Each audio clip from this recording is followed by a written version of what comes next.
تاریخ رہ گئی کیتھولک بائبل میں، پروٹسٹنٹ بائبل میں وہ ہے ہی نہیں، تو اس لیے پلے نہیں پڑتا۔ سن 167 قبل مسیح میں اینٹیوکس ایپیفینیز نے یروشلم پہ حملہ کیا، قبضہ کر لیا، یہودیوں پہ پابندیاں لگا دی گئیں، ختنہ نہیں کرا سکتے اپنے بچوں کا، تورات کا نسخہ اپنے پاس نہیں رکھ سکتے، یوم السبت کا احترام نہیں کر سکتے، اس دن لازمی کام کرنا ہے۔ اور اس کو اور مضبوط کرنے کے لیے یہ کیا کہ جب بیت المقدس پہ قبضہ کیا تو اس کی جو اندرونی جگہ تھی جہاں پہ صرف سردار کاہن کو جانے کی اجازت دی، وہاں پہ نہ صرف یہ کہ قبضہ کر لیا بلکہ اس کی قربان گاہ پہ ایک سور جو ہے اس کی قربانی چڑھائی۔ اب اس کے نزدیک سور کوئی ایسی مقدس چیز تھی، زیوس دیوتا کے نام پہ، تو یہودیوں کے نقطۂ نظر سے وہ مکروہ ہو گیا۔ اب وہ کیا کریں اس کو؟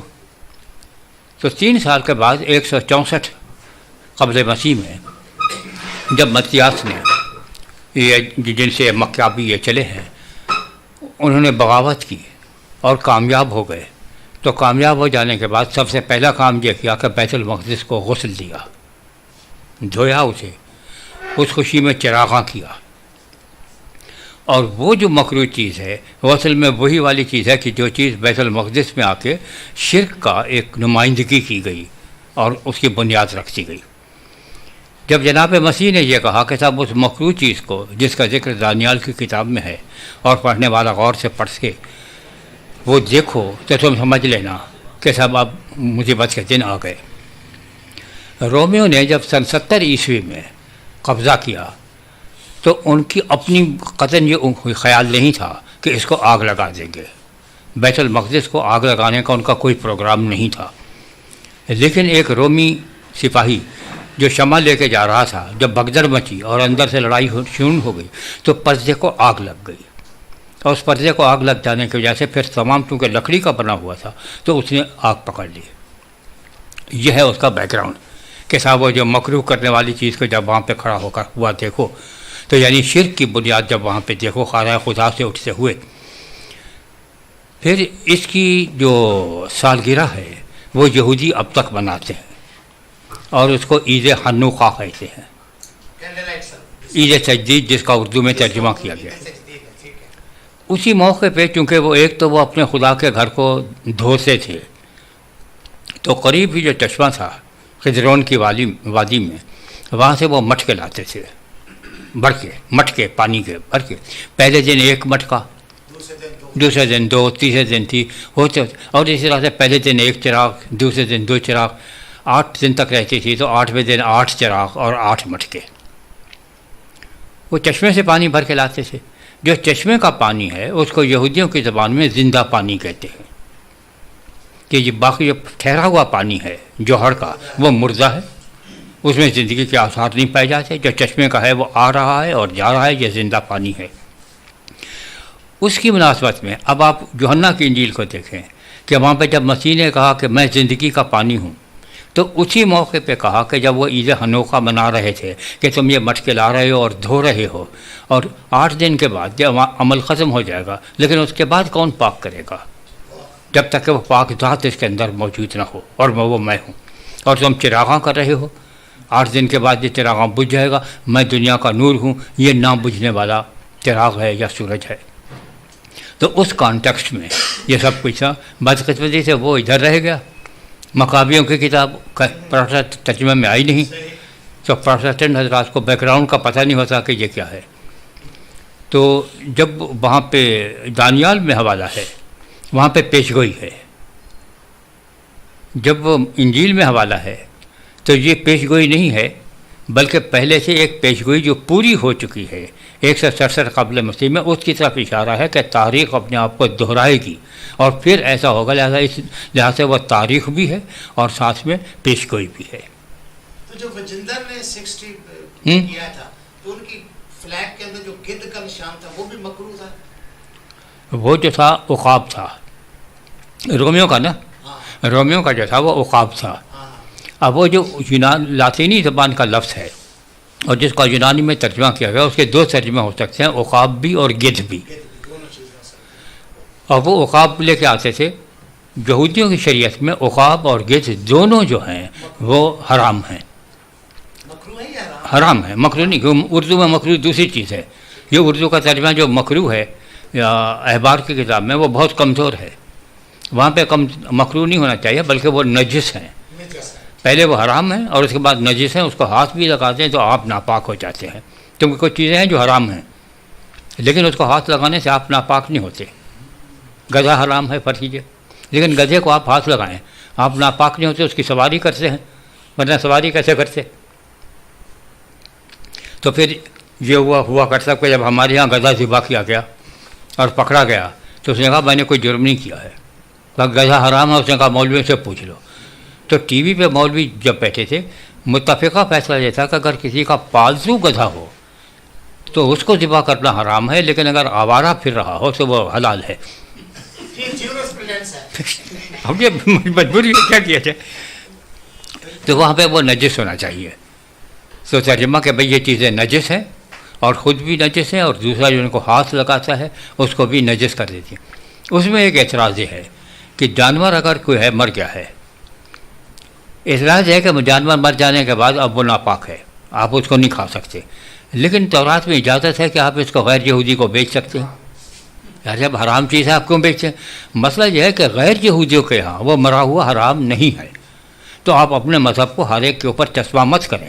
اس کے حلال ہے تو ٹھیک ہے، وہ کہتا ہے میں لیتا ہوں تو لے لیں، دو پیسے آپ کی جیب میں آتے ہیں. آپ کے حرام ہے ہوا کرے، آپ خود تو نہیں کھا رہے نا. پیسے تو کمائیں. تو یہ ہے.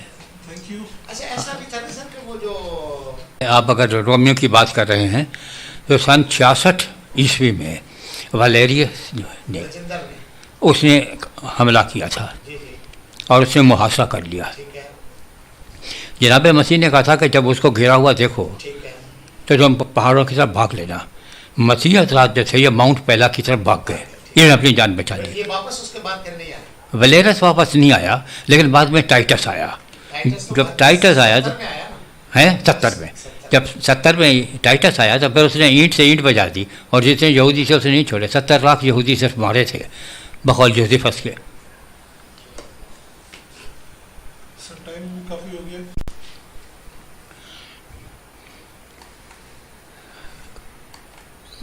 پہلی بات جو ہے وہ یہ ہے کہ چونکہ دعا مانگی گئی اس کے حوالے سے ایک چھوٹا سا بیان ہے ایک معقول آدمی کا.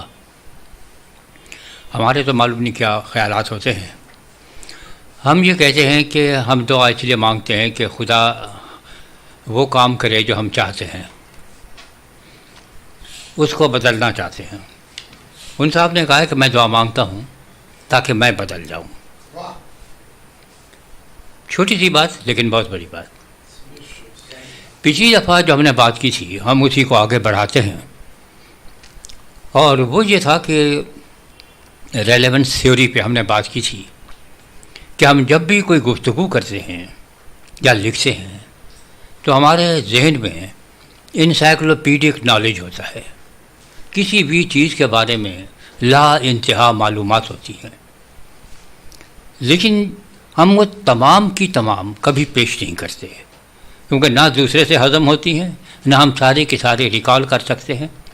بہت ساری معلومات وہ ہوتی ہیں جو ہماری مشترکہ ہوتی ہیں، شیئرڈ انسائکلوپیڈک نالج، اور اس کی بنیاد پر ہم صرف اشارہ دے دیتے ہیں اور سمجھنے والا سمجھ جاتا ہے.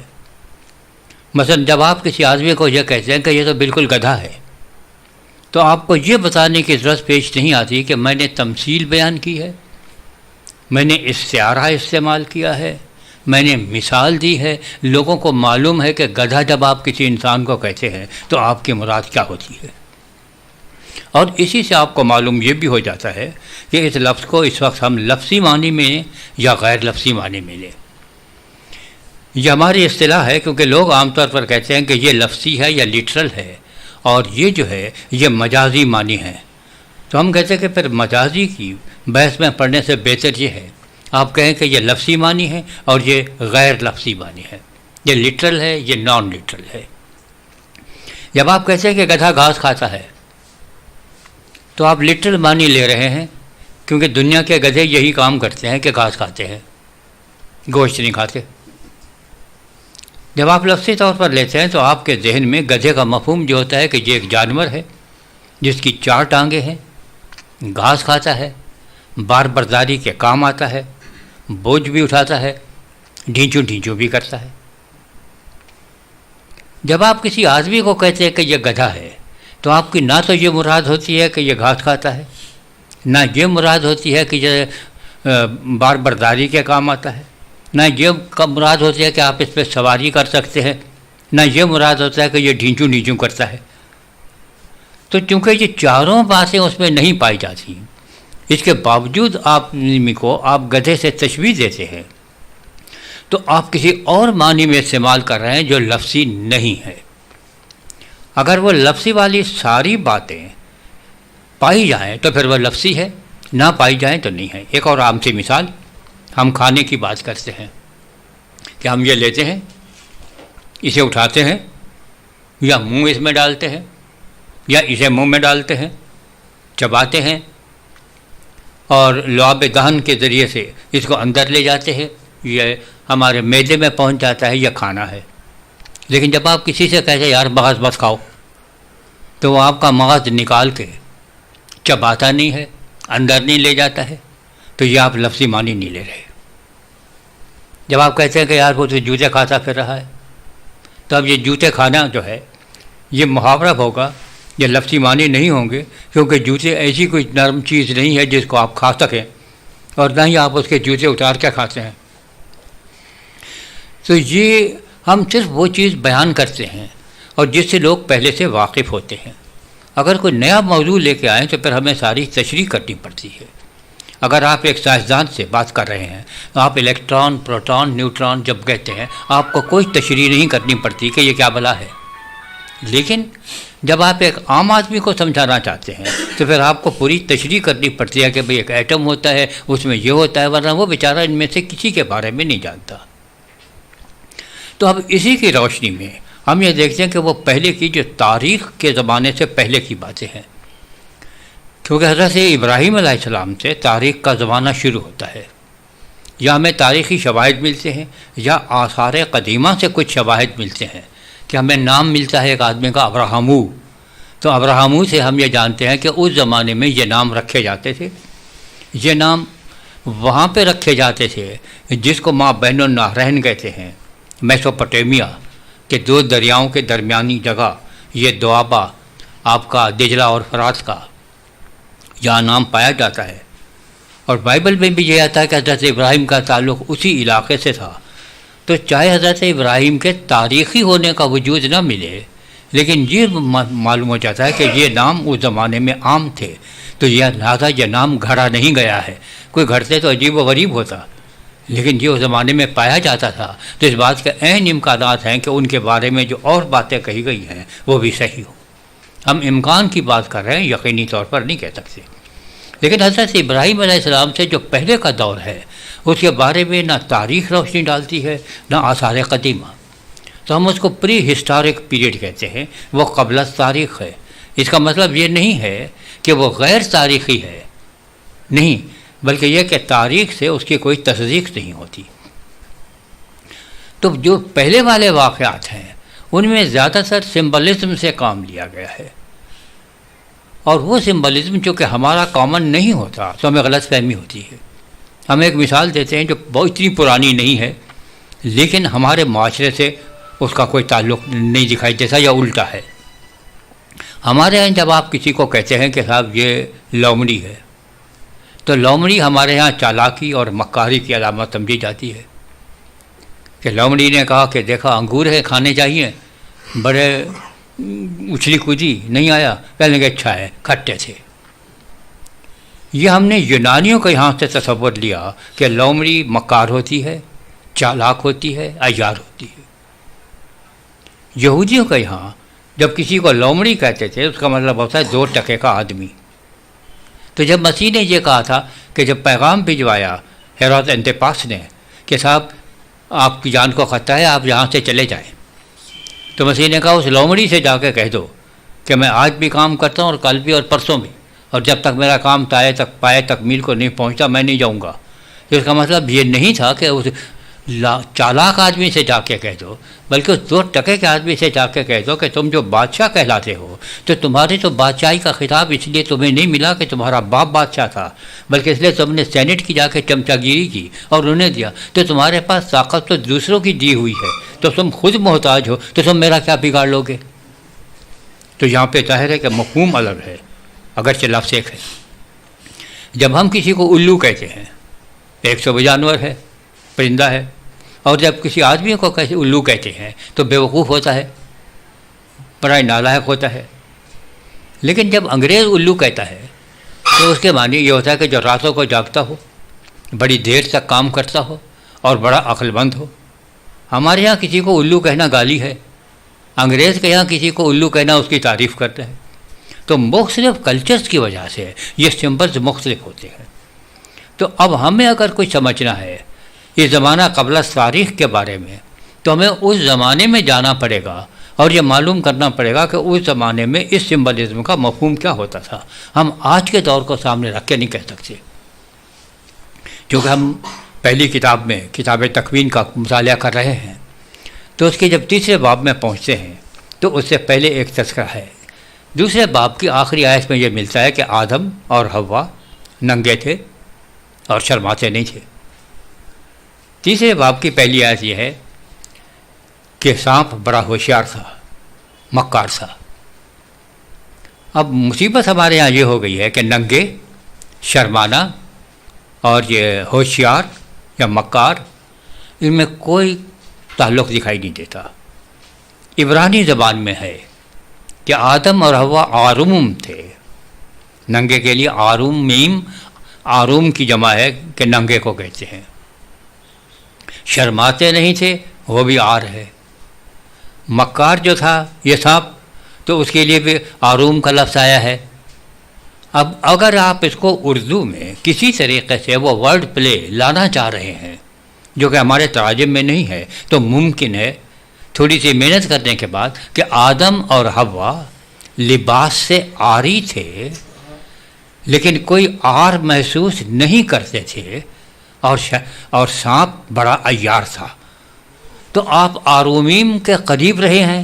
عین اور رے کے حروف کو آپ نے استعمال کیا ہے، اور اردو میں چونکہ عربی کے وسیلے سے آنے والے الفاظ عبرانی سے ملتے جلتے تھے تو آپ نے ایک معقول ترجمہ کر لیا ہے کہ آدم اور حوا لباس سے عاری تھے لیکن کوئی آر محسوس نہیں کرتے تھے، اور جو سانپ تھا نحاش، وہ بڑا عیار تھا. تو یہ ورڈ پلے آپ ریپلیس کر سکتے ہیں، ممکن ہے، بشرطے کہ آپ کوشش کریں. کبھی کبھی ہوتا ہے، کبھی نہیں بھی ہوتا. اب یہ جو سانپ کا ذکر آ رہا ہے الٹا پا رہا ہے. اس سے پہلے سانپ کا کوئی ذکر نہیں آیا ہے.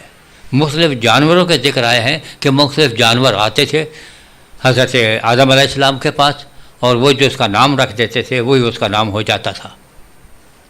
اور یہ جو نام رکھ دینے والا ہے، ہم نے ایک دفعہ پہلے کہا تھا کہ اس نام رکھنے میں ایک مسئلہ ہے جو ہمارے ہاں شاید محسوس نہیں کیا جاتا، اور اس کی ایک اور توجہ بھی ہے. بچے کا نام باپ رکھتا تھا کہ اس کا نام کیا رکھا جائے. ماں باپ دونوں مل کے رکھ لیا کرتے تھے کہ بچہ اس کا کیا نام رکھا جائے. جب حضرت یحییٰ علیہ السلام کی ولادت باسعادت کا ذکر آتا ہے اور اس کا نام کیا رکھا جائے تو ان کی والدہ کہتے ہیں اس کا نام یحییٰ رکھا جائے. کہا آپ کے خاندان میں تو اس کا نام کا کوئی آدمی ہے نہیں، عام طور پر باپ دادا کے نام پہ رکھتے ہیں. تو یہ کہتے ہیں ان کا بھی زکریا سے پوچھ لو، وہ بیچارے بول نہیں پاتے، تختی منگواتے ہیں، وہ تختی پہ لکھ دیتے ہیں یحییٰ، تو اب یہ یحییٰ ہے. جب کبھی نام رکھنے کا ذکر آتا ہے تو یہ کہ یہ طے کرنا ہوتا ہے کہ یہ بچہ میرا بچہ ہے، حلالی ہے، حرامی نہیں ہے. آپ دوسروں کے بچوں کے نام نہیں رکھا کرتے. تو اس لیے جب آپ کو یہ ملتا ہے کہ مسیح پیدا ہوگا اور تم اس کا نام یہ رکھنا، اس کا نام عیسیٰ رکھنا یا اس کا نام یسوع رکھنا، تو مطلب یہ ہے کہ وہ چونکہ بغیر باپ کے پیدا ہو رہا ہے تو لوگ اٹھائیں گے، انگلیاں اٹھائیں گے. تو آپ کو یہ کہنا ہے کہ نہیں یہ حلالی ہے، میں اس کی ذمہ داری لیتا ہوں اور میں اس کو اپنی پناہ میں رکھوں گا اور میں اس کی دیکھ بھال کروں گا. قانونی طور پر میں وہی فرائض انجام کروں گا جو باپ انجام دیتا ہے. تو انہوں نے اس کا نام رکھا. تو جب حضرت آدم علیہ السلام نے ان جانوروں کے نام رکھے تو وہ یہ کہہ رہے تھے کہ یہ میرے اپنے ہیں، غیر نہیں ہیں. تو وہ ان کو اپنانے کے لیے اور کنٹرول ظاہر کرنے کے لیے، جیسے باپ کا کنٹرول بچوں پر ہوتا ہے، اس کو ظاہر کرنے کے لیے. ہم جس دور میں رہتے ہیں اب ہمیں بھیڑیے سے ڈر لگتا ہے، شیر سے ڈر لگتا ہے، چیتے سے ڈر لگتا ہے. انجیل لوگ پہ پڑھتے ہیں آپ کہ جب مسیح نے وہ روزہ رکھا 40 دن کا یا فاقہ کیا، تو اس کے بعد جانور ان کے ساتھ تھے، جانوروں کے درمیان رہتے تھے. تو اس کے پیچھے جو پورا مفہوم ہے، لوگ سمجھتے تھے چونکہ اپنی کتاب سے واقف تھے کہ حضرت آدم علیہ السلام جو خدا کے پہلے نمائندہ تھے وہ جانوروں کے ساتھ رہتے تھے، ان کا جانور پہ کنٹرول تھا. لیکن جب ان کا امتحان لیا گیا کہ وہ امتحان میں ناکام ہوئے، اب یہ اسی دور سے گزر رہا ہے، یہ خدا کا دوسرا نمائندہ ہے، یہ جانوروں کے ساتھ رہ رہا ہے، جانور اس کا کچھ نہیں بگاڑ رہے. اب دیکھیں اس امتحان کا نتیجہ کیا نکلتا ہے. یہ پہلے کی طرح سے جنت سے نکلواتا ہے یا جنت میں لے جاتا ہے. تو یہ سارے کے ساری معلومات ہوتی ہیں انسان کے ذہن میں. تو اب ہم آتے ہیں سانپ کی طرف کہ سانپ کیا بلا ہے. سانپ کے بارے میں چند باتیں ہمیں معلوم ہیں. ہم دیکھتے ہیں کہ یہ لفظی سانپ ہے یا غیر لفظی ہے. پہلی بات ہم یہ جانتے ہیں کہ سانپ بولتا نہیں ہے،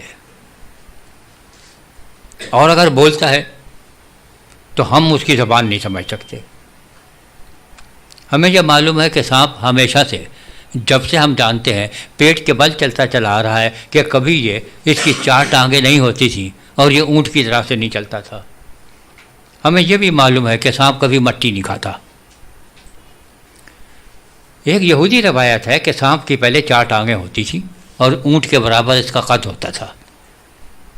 تو جب اس کو سزا دی گئی، اس کی ٹانگیں کاٹی گئیں، تو یہ زور سے چیخا اور چلایا اور اس کی چیخ پکار پورے عالم میں سنی گئی. لیکن کیا ہوتا تھا بھائی، فرشتے تو فرشتے ہوتے اور انہوں نے پکڑ کے ٹانگیں کاٹ دی. اب اس دن سے بیچارہ جو پیٹ کے بل چل رہا ہے. اگر آپ ان تمام باتوں کو سامنے رکھیں تو جب اس سانپ کو یہ سزا سنائی جاتی ہے، پہلی اس صفات یہ ہے کہ وہ بات کرتا ہے، اس تو گفتگو کرتا ہے، الفاظ ادا کرتا ہے جو سانپ نہیں کرتا. اس کی گفتگو بی بی حوا کی سمجھ میں آتی ہے، جبکہ سانپ کی کوئی گفتگو انسانوں کی سمجھ میں نہیں آتی. تیسری بات سزا یہ دی جاتی ہے کہ پیٹ کے بل چلے گا. یہ تو سزا سے پہلے سے پیٹ کے بل چلتا چلا آ رہا ہے. یہ مٹی کھائے گا جو مٹی کھاتا ہی نہیں ہے. تو ہمیں معلوم ہو جاتا ہے کہ لفظی سانپ جو ہے مراد نہیں ہے، یہ کوئی سمبلزم ہے، اور ہمیں معلوم کرنا ہوگا یہ سمبلزم ہے کیا چیز. ان کے یہاں اس چیز کا کیا تصور تھا. اگلی دفعہ ہم دنیا بھر کے مذاہب میں جو سانپ کا تصور ہے وہ پیش کریں گے کہ دوسرے مذاہب میں بھی سانپ کا تصور تھا اور سانپ ایک سمبل کے طور پر استعمال ہوتا ہے اور وہ کیا کہتے ہیں. لیکن ابھی ہم جب یہودیوں کی بات لے رہے ہیں کہ وہ جب کہتے تھے تو ان کی کیا مراد ہوتی تھی کہ سانپ کیا بلا ہے. اور پھر اس کے ساتھ ایک اور چیز بھی ہے جس کا ہم ذکر کرتے چلے جائیں گے، اور وہ تھوڑی سی سائنس بھی ہے. بلکہ سائنس والی بات کا ہم پہلے سے ذکر کر دیتے ہیں کیونکہ لوگوں کے یہاں ایک غلط فہمی موجود ہے. آپ یہ دیکھتے ہیں کہ مغرب میں اگر آپ گندی فلمیں دیکھتے ہیں تو آپ کو معلوم ہوتا ہے کہ صاحب خواتین جو ہیں وہ جانوروں کے ساتھ جنسی تعلقات قائم کرتی ہیں. لیکن آج تک آپ نے نہیں سنا ہوگا کہ کسی کے یہاں کتے کا پلا پیدا ہو گیا، کسی کے یہاں گدھے کا بچہ ہو گیا، کیونکہ ان کی اسپیشیز الگ الگ ہے. تو لہذا ان کے ہاں اولاد پیدا نہیں ہو سکتی. آرڈر بھی الگ ہے، اسپیشیز بھی الگ ہے، تو اولاد پیدا نہیں ہوتی. اور اس اولاد پیدا نہ ہونے کی وجہ سے جن کے درمیان بہت قریب ہیں، جیسے گھوڑا اور گدھا، تو گھوڑی اور گدھا یا گدھا اور گھوڑی کے درمیان جنسی تعلقات کے نتیجے میں جو بچہ پیدا ہو جاتا ہے وہ بالکل ٹوٹل ہرمافروڈائٹ ہوتا ہے اور اس کی وجہ سے اس کی اولاد نہیں ہوتی. خچر پیدا ہو جاتا ہے لیکن خچر اولاد سے محروم ہوتا ہے. یہ اگر ذہن میں ہے تو اب آپ یہ بتائیں کہ انسان اور سانپ اگر جنسی تعلقات قائم کر بھی لیں تو ان کے ہاں اولاد نہیں ہوگی، اور اگر کوئی معجزہ ہو بھی جائے، اولاد ہو بھی جائے، تو پھر اس کی اولاد نہیں ہوگی. تو اب جو لوگوں نے ایک تصور قائم کیا ہوا ہے، اور وہ تصور یہ ہے کہ صاحب یہ جو ہے یہ سرپنٹ سیڈ ہے، سانپ کی اولاد ہے جو چل رہی ہے، یہ شیطانی گروہ. تو یہ ممکن نہیں ہے سائنس کی روح سے کہ ان کے جنسی تعلقات سے کوئی اولاد نہیں ہو سکتی، اور اگر اولاد ہو جائے تو پہلا ہی ہوگا، اس کی پھر کوئی اولاد نہیں ہوگی۔ لوگوں کو بائبل میں بہت کچھ مل جاتا ہے، ہر آدمی کو اپنے مذہب کی کتاب میں سے کچھ نہ کچھ مل جاتا ہے۔ ہمارے بڑے بھائی مرحوم کہا کرتے تھے کہ جب تک ہمارے پاس بخاری شریف اور کلام اقبال ہے ہم سب کچھ ثابت کر سکتے ہیں، کوئی پابندی نہیں ہے۔ اگر آپ کو یہ ثابت کرنا ہے کہ علامہ اقبال بڑے مذہبی آدمی تھے تو آپ ثابت کر سکتے ہیں کہ محمد سے وفا تو نے تو ہم تیرے ہیں، یہ جہاں چیز ہے کیا، لوح و قلم تیرے ہیں۔ اور اگر آپ کو یہ ثابت کرنا ہے کہ علامہ اقبال تو سوشلسٹ سے پکے، تو آپ پھر بھی ثابت کر سکتے ہیں، کیونکہ کلام اقبال میں لکھا ہوا ہے کہ بھائی جس کھیت سے دہقاں کو میسر نہ ہو روزی، اس کھیت کے ہر خوشۂ گندم کو جلا دو۔ تو اس سے بڑا سوشلسٹ کوئی نہیں ہو سکتا۔ اور اگر آپ کو یہ ثابت کرتے ہیں کہ بھائی وہ تو کوئی انہوں نے پاکستان کا کوئی تصور پیش نہیں کیا تھا، وہ تو پکے ہندوستانی تھے، وہ یہ تصور غلط ہے، تو تب بھی آپ کو کلام اقبال سے مل جائے گا کہ چین و عرب ہمارا، ہندوستان ہمارا، ہندی ہے ہم، وطن ہے سارا جہاں ہمارا۔ یہ الگ بات ہے کہ علامہ اقبال کے مرنے کے بعد ہم نے ہندی کو مسلم کر دیا، لیکن ان بیچاروں نے ہندی ہی کہا تھا کہ ہندوستان کے رہنے والے ہیں۔ تو اسی طرح سے مذہبی لوگوں کو اپنی کتابوں میں سے بہت ساری چیزیں مل جاتی ہیں۔ جناب مسیح نے ایک موقع پر یہ کہا یہودی علماء سے کہ تم تو اپنے باپ کے نقش قدم پہ چلتے ہو۔ ان کا ہمارا باپ تو ابراہیم ہے، کیا نہیں؟ تم شیطان کی اولاد ہو، تم اس کے نقش قدم پہ چلتے ہو۔ وہ شروع سے جھوٹ بولتا چلا آ رہا ہے، تم بھی جھوٹ بولتے ہو۔ اور لوگوں کو یہ مل گیا کہ اس شیطان نے، جو دراصل تھا تو شیطان لیکن سانپ کی شکل میں آیا تھا، تو اس کو ایک مسئلہ درپیش تھا، اور یہ چونکہ دوسروں کے مسائل سے بڑی دلچسپی رکھتا ہے، بڑی تحقیق کرتا ہے، ریسرچ کرتا ہے، تو ہر ایک کو اس کے مطابق جا کے بہکاتا ہے۔ ہمیں آ کے بہکائے گا تو ہمیں یہ آگے نہیں بہکا سکتا کہ ہم تمہیں 1 کروڑ روپیہ دے دیں گے۔ ہمیں بہکائے گا کہ فلاں جو نادر و نایاب کتاب ہے وہ میں لا کے دے سکتا ہوں، تم میرا کہنا مان لو۔ ہم مان لیں گے بھائی۔ اگر وہ عمران خان کے پاس جائے گا تو اس کو یہ نہیں کہے گا کہ تمہیں 1 کروڑ لا کے دوں گا، اس کے پاس اربوں پہلے سے موجود ہیں۔ اس کو کہے کتاب لا کے دوں گا، وہ کہے گا بھائی یہ میری فیلڈ ہی نہیں ہے، میں پڑھتا ہی نہیں ہوں۔ تو اس کو کہے گا تمہیں خوبصورت ترین عورت لا کے دیں گے جو ریحام خان سے بھی اچھی ہوگی۔ تو وہ ہر ایک کے مطابق کام کرتا ہے۔ اسے یہ معلوم ہوا کہ آدم اور حوا کے اولاد ہی نہیں ہوتی، اولاد سے محروم ہے، تو پہنچ گیا بی بی حوا کے پاس، میرے پاس علاج ہے۔ نے کہا کیا؟ اس نے کہا لیکن شرط یہ ہے، اس کے بعد تمہارے یہاں اولاد ہوا کرے گی، لیکن پہلا بیٹا میرا ہوگا، مجھے مباشرت کرنے دو تو پہلا بیٹا میرا ہو۔ اس نے کہا چلو وہ ایک اس کا ہے، باقی تو میرے ہوں گے، تو کر لو، جھک مارنی ہے۔ تو اس نے جھک مار لی، تو پہلا بیٹا جو قائن تھا، جسے ہمارے یہاں قابیل کہا جاتا ہے، تو وہ شیطان کی اولاد تھا، وہ شیطان کے نطفے سے پیدا ہوا تھا۔ یہ ایک یہودی روایت تھی۔ یہ روایات بڑی عجیب و غریب ہوتی ہے، جب آپ پڑھتے ہیں پکا پکا رہ جاتا ہے، کتنے زرخیز دماغ تھے لوگوں کے۔ تو اب چونکہ وہ شیطان کی اولاد ہے، تو لہٰذا اس کی جو اب اولاد ہے، اب وہ بھی شیطان کی ہی اولاد ہوگی۔ یہ سرپنٹ سیڈ ہے جو جل رہا ہے، لوگوں نے اپنا ایک بنا لیا۔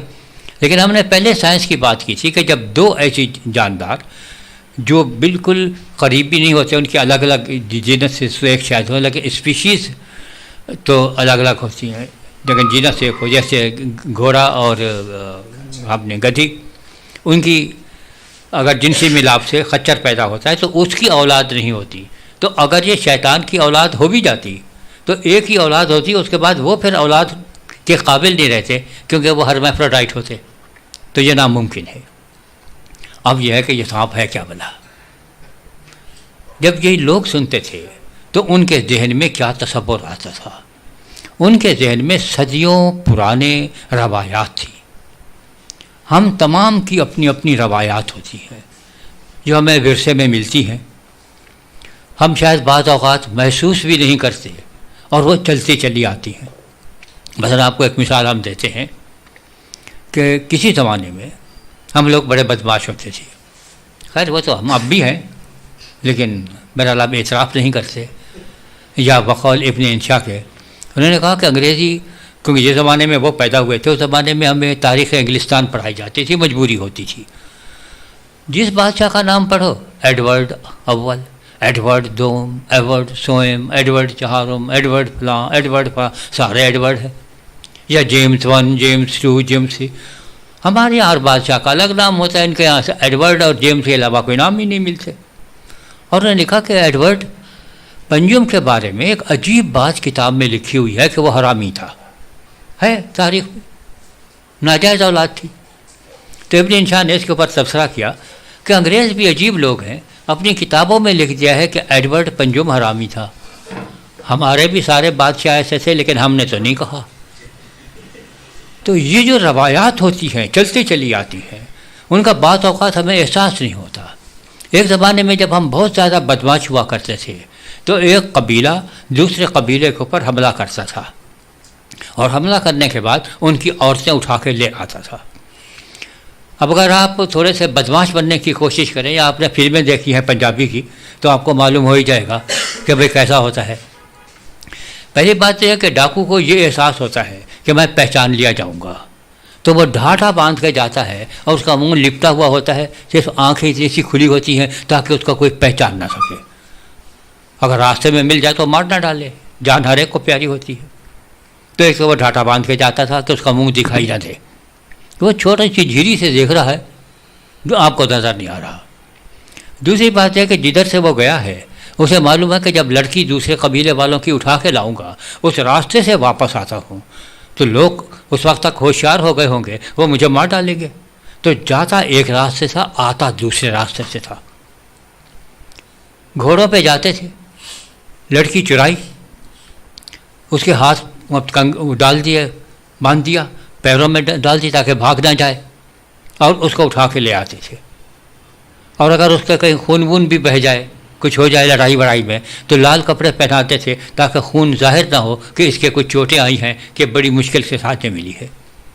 اب ہم مہذب ہو گئے، اب بھی ہم وہی کام کرتے ہیں. اب بھی شادی میں گھوڑے پہ جاتے ہیں. گاؤں میں اگر آپ دیکھیں، صحرا ہوتا ہے، منہ چھپایا ہوا ہوتا ہے بدماش کی طرح سے. جس راستے سے جاتے ہیں اس راستے سے واپس نہیں آتے. اور پھر اس کے بعد اس کو ہاتھ میں جو پہنا دیتے ہیں بیڑیاں، اب ہم ان کو کنگن کہتے ہیں. پاؤں میں جو پہنا دیا کرتے تھے اب وہ ہمارے یہاں پائل بن گئی ہے. لیکن بدماش کے بدماش ہمارے وہی رہے، اور صدیوں روایات ہماری وہی جاری و ساری ہیں. تو یہ صدیوں پرانی روایات ہوتی ہیں. ان یہودیوں کی بھی صدیوں پرانی روایات تھیں. یہ تازہ تو مصر سے آئے تھے. اگلی دفعہ ہم مصر کی بات کریں گے کہ مصر میں کیا چیز تھی، سانپ کیا چیز تھی. لیکن اس سے پہلے یہ آئے تھے دریائے دجلہ فرات کے دوابے سے، میسوپوٹامیہ سے، مابین النہرین سے، عراق سے. اس علاقے سے یہ لوگ آئے تھے، تو ان کی اپنی روایات تھی. ہم نے ایک لیکچر دیا تھا اور وہ تھا اساطیر پر، کہ یہودیوں کی اساطیر اور ان سے پہلے جو اساطیر ہیں وہ کیا تھی. ان اساطیر میں سے اسطورہ کا جو ہم نے ذکر کیا تھا وہ یہ ہے کہ ایک صاحب تھے جن کا نام اتنپشتیم تھا. اتنپشتیم اس تلاش میں نکلے کہ کہیں سے زندگی کی مجھے مل جائے. جو خدا تھے اس میں بہت سارے خدا ہوتے تھے، اب مرا کے ایک ہی رہ گیا ہے. تو جو بہت سارے خدا تھے انہوں نے ایک کانفرنس بلائی کہ اس انسان نے تنگ کیا ہوا ہے. یہ نہ دن دیکھتا ہے نہ رات دیکھتا ہے، ہر وقت دعاؤں میں لگا رہتا ہے. اوٹ پٹانگ دعائیں ہیں. ایک کہہ رہا ہے بارش برساؤ، میری فصل نہیں اگ رہی. دوسرا کہہ رہا ہے بارش نہیں برسانا، میری جھونپڑی گر جائے گی. اس کی مانتے ہیں وہ ناراض ہوتا ہے، اس کی مانتے ہیں وہ ناراض. رات دن دعائیں مانگ مانگ کے تنگ کیا ہوا ہے. ان کے ساتھ کیا کریں؟ تو جو بڑا خدا ہوتا ہے وہ فیصلہ کرتا ہے. وہ کہتا ہے کہ دیکھو یہ راز کسی کو نہیں بتانا ہے، جو خدا بتا دے گا اس کو ہم جلا وطن کر دیں گے، آسمان سے نکال دیں گے. نہیں بتانا. کہتے ٹھیک ہے بھائی. کیا ہے؟ انسان کے لیے اس کو تباہ و برباد کرنے کا ایک ہی طریقہ ہے کہ طوفان لایا جائے اور اس میں جو غرق ہو جائے. سارے قسم کھاؤ کہ نہیں بتاؤ گے؟ سارے خدا قسم اٹھاتے ہیں نہیں بتائیں گے. ان میں سے ایک خدا ہوتا ہے رحم دل. وہ کہتا ہے کہ اگر انسان سارے ختم ہو گئے، ان بیچاروں کا قصور کیا ہے؟ دعائیں مانگتے ہیں. اب ہم ہیں خدا، ہم سے نہیں مانگیں گے تو کس سے مانگیں گے؟ تو کس کو بتانا چاہیے. لیکن قسم بھی کھائی ہوئی ہے، اگر قسم توڑتا ہوں تو میرا حشر بہت برا ہوگا، اور اگر نہیں کہتا تو انسان تباہ و برباد ہو جائیں گے. تو وہ معلوم کرتا ہے کہ اوتنپشتیم کہاں ہے. معلوم ہوتا ہے اوتنپشتیم سمندر کے فلاں اس ساحل پہ ایک جھونپڑی میں ٹھہرا ہوا ہے. تو یہ اس کی ساتھ والی جھونپڑی میں گھس جاتا ہے. آدھی رات کو گانے گانا شروع کر دیتا ہے یہ خدا، اور گاتے گاتے کہتا ہے کہ بھائی اے انسان نادان، تجھے معلوم نہیں کیا فیصلہ تیرے خلاف ہوا ہے. تیرا تو بیڑا غرق کر دیا جائے گا، تجھے تباہ و برباد کر دیا جائے گا. اگر جان بچانی ہے تو کشتی بنا، اس میں بیٹھ اور نکل جا.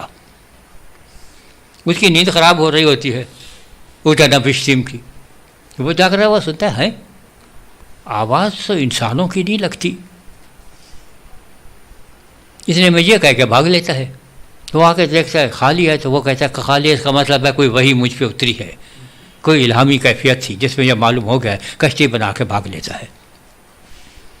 جب بعد میں خدا بھی پریشان ہوتے ہیں کہ انسان بھاگ گیا ہے کہ کسی نے ضرور بدماشی کی ہے، تو معلوم ہوتا ہے کہ صاحب اس دن کون سا خدا کہاں تھا. سب البائی پیش کریں جو پولیس والے کرتے ہیں، عدالت میں ہوتا ہے کہاں سے اس وقت بھائی جب قتل ہوا تو میرا فلاں فلاں جگہ فلاں فلاں جگہ تھا. یہ خدا جو ہے یہ وہ ساتھ والی جھونپڑی میں تھا جس میں اوتنپشتیم انسان تھا. تو اسی بدبخت نے بتایا ہوگا. تو تم نے بتایا؟ وہ کہتا میں تو شراب پی کے نشے میں تھا، معلوم نہیں کیا بکواس کر رہا تھا، کچھ کہہ دیا ہوگا. اور جو نشے کے عالم میں کہا جاتا ہے اس پہ آپ کسی کو مجرم تھوڑی ٹھہرا سکتے ہیں. مجھے بھی معلوم نہیں ہے کیا کہہ دیا تھا، اور واقعی اس نے شراب پی بھی ہوتی ہے، جھوٹ بھی نہیں بول رہا ہوتا. انسان کشتی بنا کے بھاگ جاتا ہے. لیکن مصیبت یہ ہے کہ کشتی بنا کے بھاگ تو جاتا ہے، ایک پریشانی یہ ہوتی ہے کہ میں کتنی عمر بھی جاگ لوں، زندہ رہوں، ایک نہ ایک دن تو مر ہی جانا ہے. تو اب یہ حیات ابدی کی تلاش میں نکلتا ہے اوتنپشتیم. اب یہ ہے لوگوں سے پوچھتا، آخر معلوم ہوتا ہے کہ فلاں جگہ فلاں سمندر کے اندر بالکل نیچے ایک پودا ہے، اگر اسے کوئی کھا لے تو ہمیشہ کی زندگی مل جاتی ہے. یہ پھر اپنے ساتھ لگا لیتا ہے، اوروں کو راستے میں چھوڑتے چلے جاتے ہیں. ہوتے ہوتے آخر میں ایک سانپ مل جاتا ہے. سانپ کہتا ہے کہ مجھے وہ راستہ معلوم ہے، مجھے وہ جگہ بھی معلوم ہے، اور میں وہ سانپ ہوں جو پانی میں بھی کود سکتا ہے، مرتا برتا نہیں ہے، تو میں وہ نکال کے لا سکتا ہوں. سفر ہوتا رہتا ہے، صدیوں کا سفر ہے، طے ہوتا ہوتا آخر یہ اس جگہ پہ پہنچ جاتے ہیں. وہ کہتا ہے کہ بابا ہم تھک گئے، کھانا بانا کھاتے ہیں اور آرام کرتے ہیں. سانپ بہادر کہتے ہیں میرا تو آج پیٹ خراب ہے، میں تو کھانا کھاؤں گا نہیں، آپ کھا لیں، آرام کر لیں. ٹھیک ہے، وہ کھا کے سو جاتا ہے. سانپ کودتا ہے، پانی کے اندر اتر جاتا ہے، پودے تک پہنچتا ہے، اس پودے کو نکالتا ہے، پودا نکال کے خود کھاتا ہے اور بھاگ جاتا ہے. اوتنپشتیم صاحب کو جب ہوش آتا ہے، معلوم ہے سانپ گم ہے، آوازیں دیتے ہیں، وہ ہے ہی نہیں. یہ کہتے ہیں لے بھیا اس نے کام کر دیا، اسے جگہ معلوم تھی کہ یہ اس نے پودا کھا لیا، اب اس کو حیات ابدی مل گئی ہے. اور اس کا ثبوت یہ ہے کہ سانپ جب بوڑھا ہو جاتا ہے تو وہ کینچری بدلتا ہے، اپنی کھال اتار کے پھینک دیتا ہے، اور اس میں سے ایک، اس مردہ کھال میں سے ایک زندہ نکل آتا ہے. تو یہ جو تصور موجود تھا پرانا کہ موت سے زندگی جنم لیتی ہے، یہ قدیم تھا، یہ تمام اقوام میں پایا جاتا تھا اور ان میں بھی پایا جاتا تھا. تو جب مسیح حضرات میں بعد میں کہا کہ مسیح کی موت سے ہمیں زندگی ملتی ہے، تو کوئی نئی بات نہیں کہہ رہے تھے، اپنی صدیوں پرانی تاریخ دہرا رہے تھے کہ ایسا ہوتا چلا آیا ہے. تو اب یہ سانپ جو ہے یہ کینچری بدلتا ہے، نیا سانپ برآمد ہوتا ہے، اور اس میں سے زندگی برآمد ہوتی ہے. یہ ہے بیک گراؤنڈ. اب اس بیک گراؤنڈ کی روشنی میں جو کہانی بیان کی گئی ہے کتاب تکوین میں، اب ہم اس کو سمجھنے کی کوشش کرتے ہیں کہ یہ سانپ زندگی کی علامت ہے. اس مس کو ڈی مائتھالوجائز اس طرح سے کیا گیا ہے، اس کا زہر یہ نکالا گیا برج کا کہ یہ سانپ زندگی کی علامت نہیں ہے، زندگی کے وعدے کرتا ہے لیکن انسان کو مار ڈالتا ہے۔ اس کے سارے وعدے جھوٹے ہیں، جو خود کیچری بدلتا رہے آخر تو ایک دن ختم ہوگا۔ ہمارے یہاں بھی کہانی ہے، ہمارے یہاں یہ کہ سانپ جب بوڑھا ہو جاتا ہے تو وہ جن کا روپ دھار لیتا ہے۔ اب اس کے بعد کسی نہ کسی دن اس کو کوئی انسان مار ڈالتا ہے اور بیچارے کی موت واقع ہو جاتی ہے، ورنہ وہ مراتا نہیں ہے، وہ بھی امر ہے ہمارے یہاں بھی، لیکن مر جاتا ہے۔ تو یہ جو زندگی دینے کا وعدہ کرتا ہے، اب اس سے زندگی برآمد نہیں ہوتی بلکہ اس سے موت برآمد ہوتی ہے۔ دوسری بات ان کے یہاں جو تھا کہ یہ جو سانپ ہے یہ نہ صرف یہ کہ زندگی کی علامت ہے بلکہ یہ عقل مندی کی بھی علامت ہے۔ دنیا میں یہ واحد جاندار ہے جسے یہ معلوم ہے کہ حیات ابدی کا پودا کہاں پایا جاتا ہے اور یہ وہاں تک پہنچا دیتا ہے۔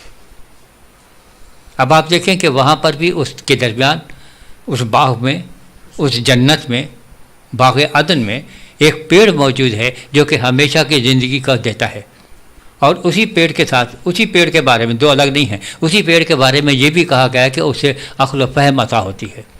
اب یہ کیا ہے کہ خدا نے جو حکم دیا ہے کہ اسے نہیں کھانا، اگر آپ نے نہیں کھانا تو آپ نے عقل مندی کا مظاہرہ کیا، اگر آپ نے اسے کھا لیا تو آپ نے موت کو دعوت دے دی۔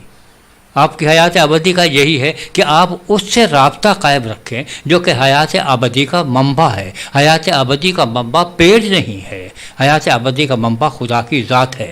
تو اگر آپ خدا کی ذات سے رشتہ منقطع کر لیتے ہیں تو آپ موت کو دعوت دیتے ہیں، اور جب تک اس کے ساتھ رشتہ جوڑے رہتے ہیں آپ زندہ رہتے ہیں۔ یہ جب مسیح نے یہ کہا تھا جو مجھ پر ایمان لاتے ہیں وہ مر بھی جائیں پھر بھی نہیں مریں گے، تو بڑا عجیب و غریب لگتا ہے، کانٹرڈکشن دکھائی دیتے ہیں کہ مر بھی جائیں گے پھر بھی نہیں مریں گے، کہ مر بھی جائیں تو میرا ان سے رشتہ نہیں ٹوٹے گا۔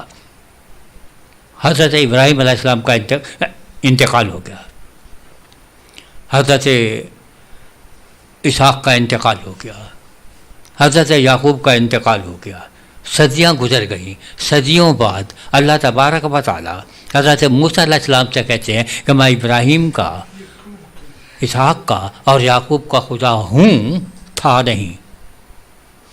اور مسیح نے اسی دلیل کو پیش کیا گیا، اس سے ظاہر ہوتا ہے کہ مردے زندہ ہوتے ہیں۔ اور بھائی مردے کہاں سے زندہ ہوتے ہیں؟ اسی لیے ظاہر ہوتے ہیں کہ وہ جب کہتا ہے کہ میں ان کا خدا ہوں تو خدا سے ان کا رشتہ نہیں ٹوٹا، جب زندگی کے سرچشمے سے رشتہ نہیں ٹوٹا تو وہ زندہ کیے جائیں گے، مر تو گئے۔ تو بہت ساری باتوں پہ ہمیں روشنی ملنے لگ جاتی ہے کہ صاحب یہ جو سانپ کا کرتب تھا یہ تھا کیا؟ تو یہ سانپ ان کے یہاں شیطان کی علامت نہیں تھی، یہ بعد میں مسیحی علامت بن گئی، یہ شیطان کی علامت، کیونکہ جب آپ آخری کتاب میں پہنچتے ہیں کہ وہ پرانا سانپ اور یہ سارا، یہ بہت صدیوں بعد کی بات ہے۔ ہم صدیوں پہلے کی بات جب بات کر رہے ہیں، ان کا یہاں ایک تو عقل بندی کا ہے، اور عقل بندی کے بارے میں آپ سوچ لیں، اگر ہم نے کوئی بات کہی اور ہم اس پہ قائم ہیں تو ہم کہتے ہیں کہ ہم بڑے مستقل مزاج ہیں۔ اگر آپ نے کوئی بات کی اور آپ اس پہ قائم ہیں تو آپ ہٹ ضرب ہیں۔ ہم الفاظ کی ہے، اگر عقل بندی کا وہ ہے، اگر عقل بندی خدا کے راستے میں استعمال کرتا ہے تو وہ عقل مند ہے، لیکن اگر وہ خدا کے خلاف استعمال کرتا ہے تو پھر وہ عیار ہے، مکار ہے۔ اس لیے اس کے بارے میں کہا گیا کہ وہ بڑا ہی عیار تھا، بڑا ہی مکار تھا۔ وہ بات کرتا ہے، بی بی ہوا کی سمجھ میں آ رہا ہے، سانپوں کی گفتگو تو کسی کے پلے نہیں پڑتی، اگر انسانوں کے پلے پڑتی تو ماہرین نفسیات، ماہرین لسانیات نے کوئی نہ کتاب ابھی تک لکھ لی ہوتی، ایک گرامر آف اسنیک لینگویج، ابھی تک کوئی نہیں لکھی، کیونکہ وہ زبان بولتا نہیں ہے، آواز پہلے نہیں نکالتا، اگر آوازیں نکالے بھی تو زبان نہیں ہوتی۔ جیسے گدھا ہے، ہم گدھے کے بارے میں نہیں کہتے گدھا بولتا ہے، ہم نے مختلف جانوروں کی مختلف آوازوں کے مختلف نام رکھے ہوئے ہیں کہ گدھا رینکتا ہے یا ڈینجو ڈینجو کرتا ہے، کتا بھونکتا ہے، شیر دھاڑتا ہے، فلاں یہ کرتا ہے، فلاں یہ کرتا ہے، انسان بولتا ہے۔ کیونکہ زبان میں اور ان آوازوں میں فرق یہ ہے کہ کتا صدیوں سے بھونک رہا ہے، ویسے ہی بھونکتا ہے، بھوں بھوں کرتا ہے، ان کو ملا کے تیسری آواز نہیں بناتا۔ آج تک کتوں نے کوئی نیا لفظ ایجاد نہیں کیا، سارے وہ بھوں بھوں کر رہے ہیں۔ گدھے تمام ایک ہی بولی بولتے ہیں، ڈھینچو ڈھینچو۔ اور کوئی انہوں نے نئی ایجاد نہیں کی. یہ انسان ہے کہ جو دو آوازوں کو ملا کے تیسری آواز بناتا ہے اور اس کے بعد اس کے نیا مفہوم اس کو ادا کرتا ہے. انسان کے پاس کر بھی موجود تھا اردو میں اور بلا بھی موجود تھی، دو لفظ موجود تھے، لیکن ان کو ملا کے کربلا بنا لینا یہ انسان کا کام ہے، یہ کتے یا گدھے کا کام نہیں ہے. اس لیے ہم کہتے ہیں کہ انسان زبان بولتا ہے.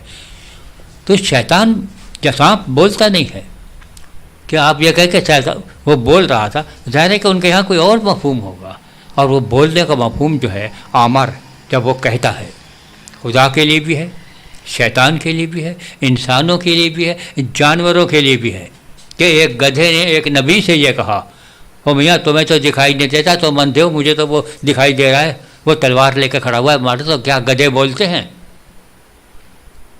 گدھے بولتے نہیں ہیں، لیکن ان کی حرکتوں سے ہمیں بعض دفعہ یہ معلوم ہوتا ہے کہ صاحب یہ کہہ رہا ہے.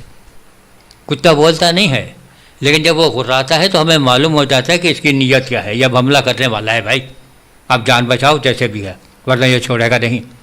تو بات اس کی سمجھ میں آ رہی تھی کہ یہ کیا کہنا چاہ رہا ہے. اگر وہ بیٹھا ہوا سانپ اپنی زبان نکال کر باہر اندر باہر کر رہا ہے تو ایسا لگتا ہے کہ کوئی بات کر رہا ہے، یہ کیا کہہ رہا ہے. اور اگر وہ ادھر اس کی طرف دیکھ بھی رہا ہے جو بھی پھل ہے تو معلوم ہے کہ اس کی طرف اشارہ کر رہا ہے. تو کسی نہ کسی طرح سے کمیونیکیشن ہو رہا ہے، کیونکہ کمیونیکیشن کے لیے الفاظ ضروری نہیں ہیں. اصل میں ہم نے گڑبڑ جو ہوئی ہے، کمیونیکیشن کے لیے الفاظ استعمال کیے جاتے ہیں لیکن الفاظ لازمی نہیں ہیں. جب آپ سندھی معاشرے میں کسی کو دیکھ کے یوں کرتے ہیں، پنجہ دکھاتے ہیں یوں، آپ نے ایک لفظ بھی نہیں کہا لیکن اس کی سمجھ میں آ گیا کہ آپ کیا کہہ رہے ہیں، آپ لعنت بھیج رہے ہیں. تو یہ جو تمام الفاظ نہیں ہیں، تو اشاروں سے، کنایوں سے ہم بات کرتے ہیں. ہمارے ہم اور بہت سارے بیہودہ آپ اشارے کرتے ہیں. کیسے ہوتا ہے؟ کچھ بھی نہیں ہوتا، لفظ ایک بھی نہیں کہتے لیکن بیہودگی کا پورا مظاہرہ کر جاتے ہیں.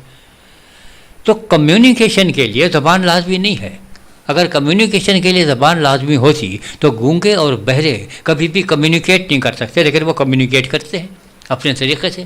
آپ کی باڈی لینگویج ہے جس سے آپ کمیونیکیٹ کرتے ہیں. کسی نے آپ سے کچھ کہا کہ بھائی یہ سارے یہ ہے آپ کو کم نہیں کھیلے. کہتے آپ نے آنکھیں نکال لی، بچے نے کچھ کہا تو گھور کے دیکھا، اس کی سمجھ میں آ گیا کہ ابا ناراض ہو رہے ہیں، لفظ ایک بھی نہیں کہا. بچے کو آپ نے مسکرا کے دیکھ لیا، اس کے پلے نہیں پڑ رہا لیکن اس کے باوجود کمیونیکیٹ ہو رہا ہے، وہ بھی آپ کے جواب میں مسکراتا ہے جیسے اس کو مسکرانا آتا ہے، وہ وہاں جو بھی کرتا ہے.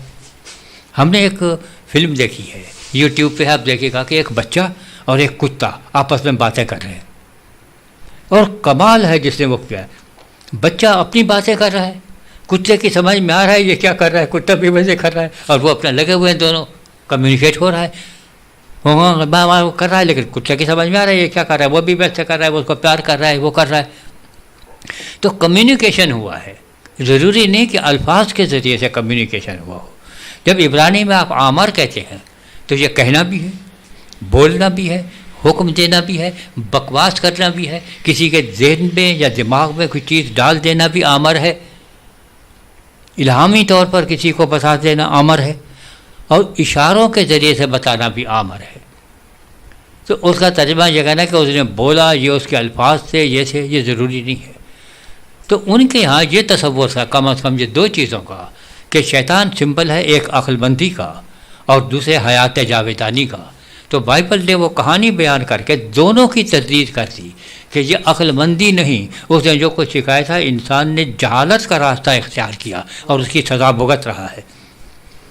جو راستہ اس نے بتایا تھا وہ حیات جاویدانی کا نہیں تھا، حیات آبدی کا نہیں تھا، بلکہ مرنے کا تھا. اس لیے جب خدا نے کہا کہ جس دن تو نے یہ کیا تو مر جائے گا، اعتراض ہوتا ہے، کہا کہ مر جائے گا. آدم کی 930 برس عمر ہوئی، یہ عجیب ہے. 930 برس زندہ رہتا ہے، خدا نے کہا تو اسی دن مر جائے گا جس دن تو کھائے گا، یہ تو مرا ہی نہیں، جھوٹ ہے. تو پھر ایک کہا گیا نہیں، خدا کے نزدیک ایک دن 1000 سال کا بھی ہوتا ہے. بھائی 930 برس میں ایک دن تو پورا نہیں ہوتا نا. لیکن یہ بہانہ ہے. عبرانی جب آپ پڑھتے ہیں وہ یہ ہے کہ جس دن تو نے کھایا اسی دن سے تو مرنا شروع ہو جائے گا. مرنے کا عمل شروع ہو جائے گا، یہ نہیں کہ اسی دن وہ مر جائے گا، اور اس کا مرنے کا عمل تو شروع ہو ہی گیا تھا۔ اب یہاں تھوڑی سی بات ہم کرتے چلیں جس کا سانپ سے ڈائریکٹ کوئی تعلق نہیں ہے، وہ یہ ہے کہ مرنا ہے کیا بھلا، ہم مر کیوں جاتے ہیں، کیا ہو جاتا ہے؟ ہم زندہ ہیں، ہمارے جسم میں سیلز ہیں، اور ہر سیل اپنا اپنا کام کر رہا ہے۔ جب وہ سیل کام کرنا کسی وجہ سے بند ہو جاتے ہیں تو ہماری موت واقع ہو جاتی ہے۔ بہت کم لوگ ہوتے ہیں جن کا ایک ہی فوراً ہی انتقال ہو جائے، ورنہ یہ موت کا پروسیس بڑا لمبا چوڑا ہوتا ہے، اور ہم لمحہ بلمحہ مر رہے ہیں، اور یہ مرتے چلے جاتے ہیں، اور ایک وقت آتا ہے جب یہ پروسیس واپس نہیں ہو سکتا اور ہم ختم ہو جاتے ہیں، اور ہمارے سارے سیلز کام کرنا بند کر دیتے ہیں، اور ہم کہتے ہیں کہ اب یہ آدمی مر گیا ہے۔ لیکن اس کا بھی دماغ کے سیل کام کر رہے ہوتے ہیں، تو اس کی کلینکل ڈیتھ نہیں ہوتی۔ جیسے ڈاکٹر یہ دیکھتا ہے کہ نبض تو نہیں چل رہی، لیکن یہ مرنے کی علامات میں سے ایک علامت ہے، لازمی نہیں ہے کہ یہ مر گیا ہو۔ جب اس کا دماغ کام کرنا بند کر دیتا ہے تو سب کلینکل ڈیتھ ہوتی ہے، اور اگر اس کا دماغ کام کرتا رہے تو فزیکل ڈیتھ ہے، کلینکل ڈیتھ نہیں ہے۔ یہاں سے آپ کا ایک مسئلہ حل ہو جاتا ہے، اور وہ پریشانی یہ ہے کہ آپ تو مسیح کو خدا مانتے ہیں، آپ کا خدا تو 3 دن تک مرا رہا، تو دنیا کا کاروبار کون چلاتا تھا؟ تو مسیح کی فزیکل ڈیتھ ہوئی، کلینکل ڈیتھ نہیں ہوئی۔ دماغ زندہ و تابندہ تھا، وہ نہیں مر سکتا کیونکہ خدا کا دماغ نہیں مرتا، تو لہذا وہ جسمانی طور پر مردہ ہونے کے باوجود بھی کاروبار سنبھال سکتا ہے، تو لہذا اس صورت میں سائنس اس کی کوئی تردید نہیں کر رہی۔ تو یہ سانپ کا صرف تھوڑا سا آج تعارف تھا۔ اگلی دفعہ ہم تفصیل میں جائیں گے کہ دنیا بھر کے مذاہب میں، اور یہ پہلے یہ مصر میں بھی تو رہ چکے ہیں نا، 400 سال وہاں بھی تو کچھ سیکھا ہے نا، وہاں سے بھی تو روایات لے کر آئے ہیں۔ یہ تھی وہاں کی دجلہ و فرات کی جو روایات تھیں، اس میں یہ سانپ کا یہ تصور موجود تھا، اور یہ کہانیاں موجود تھیں۔ بائبل نے عجیب و غریب کام یہ کیا ہے کہ وہی کہانیاں بیان کی لیکن دوسرے انداز میں، اور ان کہانیوں کی تردید کرتی۔ مثلا پرانی کہانیوں میں یہ تھا کہ جب یہ انسان بچ گیا کشتی میں بیٹھ کے، اب لیکن یہ پہلے تو رہا سمندر میں، اب سمندر میں اپنی جان بچائے یا خداؤں کو قربانیاں دے۔ انسان قربانیاں دیا کرتے تھے، خدا ان کا گوشت کھاتے تھے اور زندہ و تابندہ رہتے تھے۔ 40 دن تک یہ طوفان آتا رہا، 40 دن تک انسانوں نے کوئی قربانیاں نہیں دی۔ اب جب قربانیاں نہیں دی تو کیا ہوا؟ خدا بھوکے مرنے لگے، اپنے کیے پہ پچھتائے کہ ہم نے انسان کو برباد کر دیا، لیکن اب نتیجہ جو ہوا ہے مصیبت، اب بھوکے ہم مر رہے ہیں۔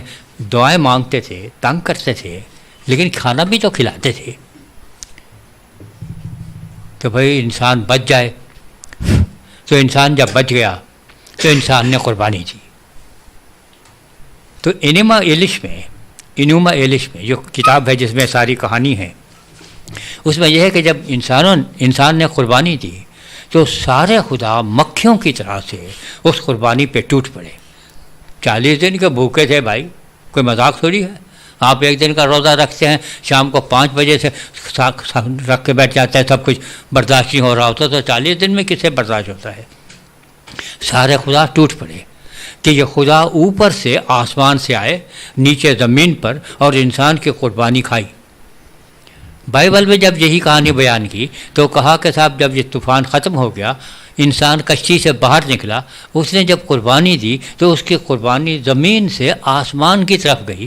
خدا اوپر سے نیچے قربانیاں کھانے کے لیے نہیں آیا، بلکہ یہ قربانی نیچے سے اوپر اس کے حضور قبولیت کے لیے پہنچی، تو اس کے لیے اولا کا لفظ استعمال کیا گیا، جیسے ہمارے یہاں اعلیٰ نکلا ہے کہ وہ اوپر چلی گئی۔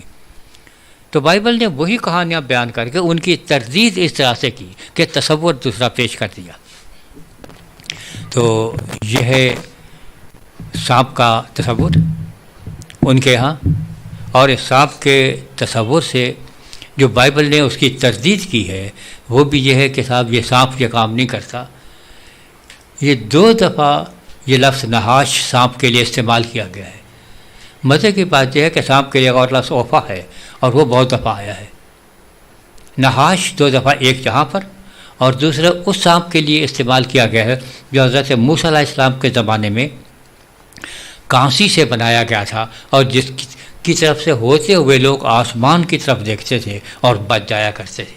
وہاں بھی مسیح حضرات کو غلط فہمی ہوئی ہے کہ صاحب سانپ کی طرف دیکھتے تھے اور بچ جاتے تھے۔ سانپ کی طرف دیکھنا تھا تو سانپ وہی زمین پہ رکھ دیتے، اس کو بلی پہ چڑھا کے اوپر لٹکانے کی کون ضرورت ہے کہ یہ جب اوپر دیکھے گا مرنے والا آدمی تو اس کی نظریں سانپ سے اوپر آسمان کی طرف جائیں گی اور آسمان والے کی طرف سے جائیں گی۔ جب اسے یہ اپنی لو لگائے گا تو یہ بچ جائے گا۔ تو نہ وہ سانپ بچاتا تھا نہ سانپ کی وہ بڑا تھا، لہٰذا جب اس کی پرستش ہونا شروع ہوئی اس کو ختم کر دیا گیا کہ یہ بچانے والا نہیں ہے۔ تو 2 دفعہ لفظ نحاش آیا ہے اور دونوں جگہ موت کے حوالے سے آیا ہے، زندگی کے حوالے سے نہیں آیا کہ وہ بھی مارتا تھا وہ بھی مارتا تھا۔ پھر وہاں سے بھی زندگی پیدا ہوتی ہے، وہاں سے بھی زندگی، لیکن دونوں جگہ زندگی کا منبع خدا کی ذات ہے، وہ سانپ نہیں ہے۔ تو اے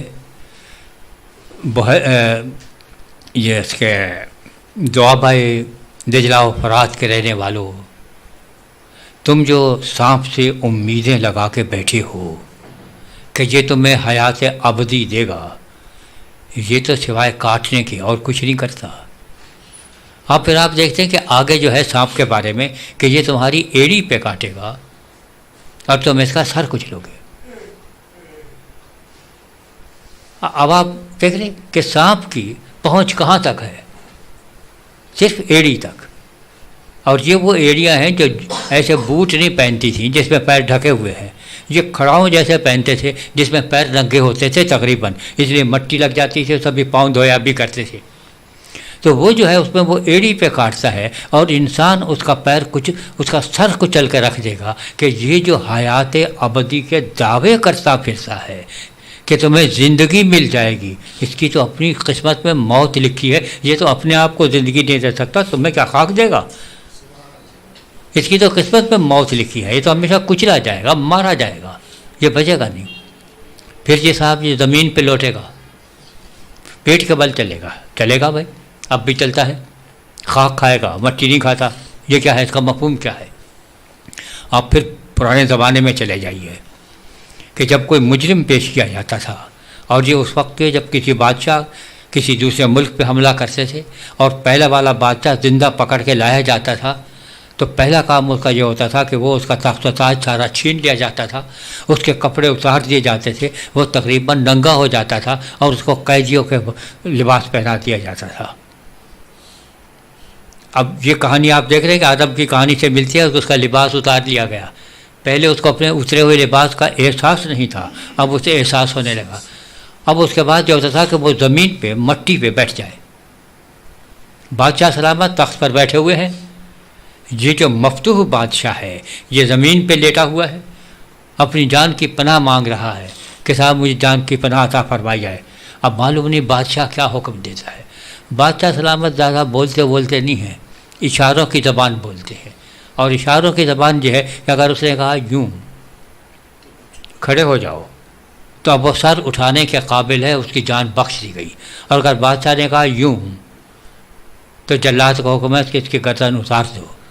تو اب جب آپ زبور میں پڑھتے ہیں کہ میں خدا کے ہاتھوں کی طرف دیکھتا ہوں، لوگ سمجھتے ہیں کہ شاید یہ کھانے پینے کے چکر میں لگے ہیں، روٹی ملتی ہے یا نہیں ملتی، وہاں یہ ہے کہ وہ میری زندگی کا فیصلہ کرے گا کہ یوں یا یوں، میری زندگی اور موت اس کے حوالے ہے۔ پھر جو وہ بادشاہ سلامت فاتح ہوتا تھا وہ اپنے جوتے لے کے آگے بیٹھ جاتا تھا، مفتوح بادشاہ سے کہتا تھا کہ تم میرے جوتے چاٹو، بڑی محفل میں بڑے دربار میں، یہ اس کی سزا یہ تھی کہ اس کے جوتے چاٹے، جان کے لیے ہر ایک سب کچھ کرنے کو تیار، تو وہ اس کے جوتے چاٹتا تھا اور جس جوتوں پہ مٹی لگی ہوتی تھی۔ تو جب وہ سانپ کے بارے میں یہ کہا گیا کہ یہ ہمیشہ خاک چاٹے گا، تو یہ ہے کہ یہ مفتوح ہے، انسان فاتح ہے، اس کی شکست کا فیصلہ ہو چکا ہے، اب جب بھی ہو۔ اب ظاہر ہے کہ انسان مفتوح ہے نہیں، انسان فاتح ہے اور یہ سانپ مفتوح ہے، تو کوئی ایسی ذات ہونی چاہیے جو اس کی نمائندگی کرے اور فاتح رہے اور اس کا سر کچل کے رکھ دے۔ اس سانپ کے بارے میں کہ صاحب یہ پیٹ کے بل چلے گا، یہ مٹی خاک چاٹے گا، تو یہ خاک چاٹنا اعتراف شکست ہے کہ یہ اعتراف شکست کرے گا، اور اس کے لیے اور کون سی سزائیں ہیں تجویز کی گئی؟ ایک تو یہ کرے گا، اور کیا کرے گا؟ اور کیا کرے گا بھائی؟ یاد ہے کہ سانپ کو جو سزا سنائی دی گئی، اور یہ سزا بھی بڑی عجیب و غریب ہے. اب ان سب کی سزاؤں کا تھوڑا تھوڑا ذکر کیے چلے جاتے ہیں. وہ انسان نسل آدم کی ایڑی پر کاٹے گا اور وہ تجھے کچلے گا. کہ میں تیرے اور عورت کے درمیان، عداوت ڈالے گا. اور تیری نسل عورت کی نسل کے درمیان عداوت ڈالوں گا. وہ تیرے سر کو کچلے گا، تو اس کی ایڑی پر کاٹے گا. کہ ان کے درمیان ایک عداوت چلی آئے گی کہ شیطان اور انسان کی بنے گی نہیں. ہماری آنکھیں پہلی دفعہ جا کے کھلیں اس سانپ کے معاملے میں، اور وہ کھلیں آپ کے سنگاپور میں. ہم ایک مندر میں گئے، گھنٹے بجتے تھے. ہم آزاد آدمی ہیں، ہم مسجد میں بھی گھس جاتے ہیں، گرجے میں بھی چلے جاتے ہیں، یہودیوں کی عبادت گاہ میں بھی چلے جاتے ہیں، ہندوؤں کے یہاں بھی چلے جاتے ہیں. تو ہم اس مندر میں چلے گئے. اب ہم بیٹھے ہوئے تھوڑی دیر میں دیکھے بڑے بڑے کڑھاؤ رکھے ہیں، ان کے اندر لا کے کسی نے وہ ڈال دیا، دودھ ڈال دیا. اتنا موٹا لمبا چوڑا سانپ آیا. ہماری تو ہوا کھسک گئی. بھائی اللہ خیر، یہ تو اگر منہ بھی کھول لیا تو ہڑپ کر جائے گا. ہم کانپنے لگے. تو ساتھ ایک خاتون بیٹھی تھی. اس نے کہا کیا مطلب؟ میں کہا جی. ہم نے اشارے سے کہا بولا بھی نہیں جاتا یہ. اس نے کہا کچھ نہیں کہتا ہے، یہ دودھ پینے آیا ہے، یہ دودھ پی کے چلا جائے گا. خیر وہ گیا، اس نے دودھ پیا. وہ جب تک واپس نہیں چلا گیا، ہماری جان ہتھیلی پہ رکھی ہوئی تھی. مصیبت سے معلوم نہیں، ادھر نے دیکھ لیا.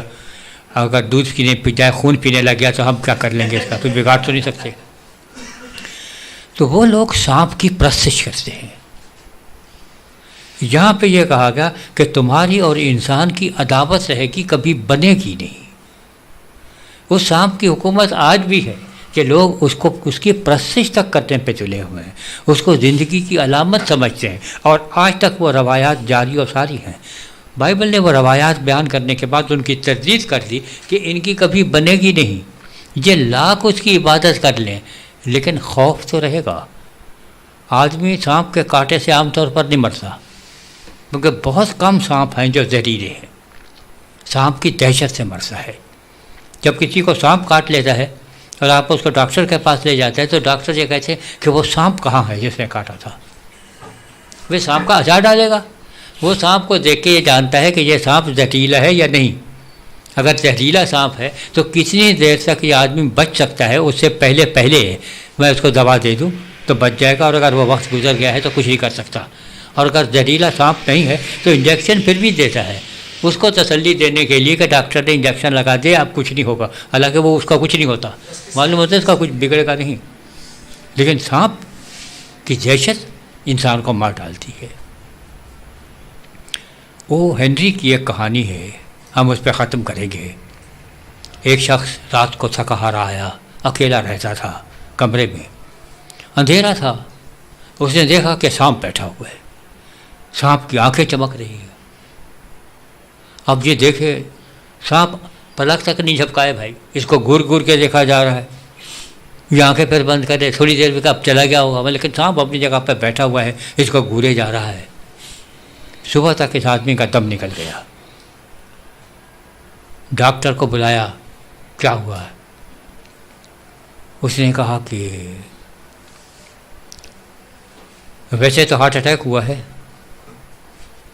لیکن یہ کیا بچوں کے کھلونے سے کھیلتا تھا؟